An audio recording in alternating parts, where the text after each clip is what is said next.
22 yıl önce abim Piyader Nihat Özcan'ı Suriye sınırında öldürdüler ve ölüsüne bile firar ettiler. Firar su verdiler. 22 yıldır ne kadar yetkili varsa sözlü, yazılı bildirdiğim halde hiçbir yetkili ciddi anlamda ilgilenmedi. Nihat'ın katillerinin yargılanmasını istiyoruz. Mesele Nihat'ın katili de önemli değil yani.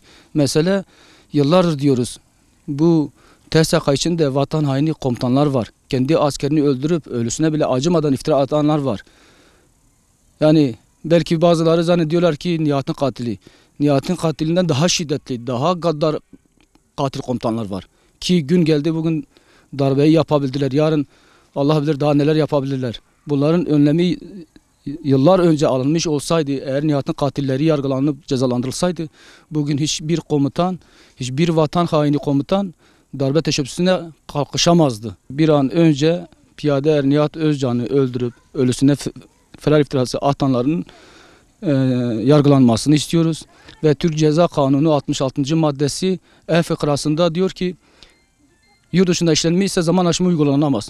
Bizimki askeri savcı 20 yıldan kapattı. Ve soruşturmayı yapan savcının kapısına gittim. 4 saat boyunca bekledim, yalvardım, yakardım. Benimle görüşmedi. Benimle görüşmeyen bir savcı nasıl etkin bir soruşturma yapabilir ki?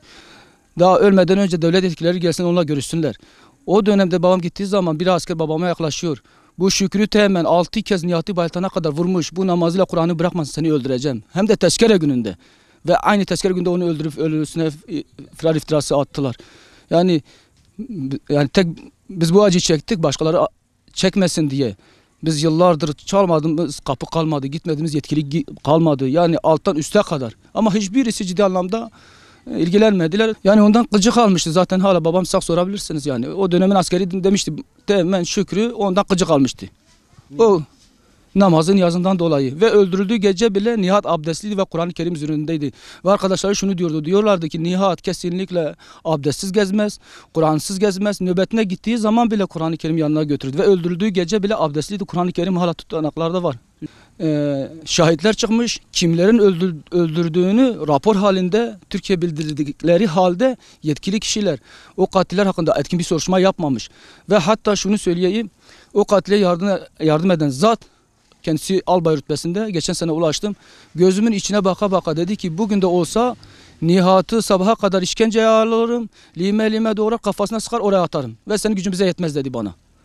Biz bu katillerin yargılanmasını istiyoruz. Peygamber ocağından öldürüldü ve hiçbir yetkili bu askere sahip çıkmadı yani.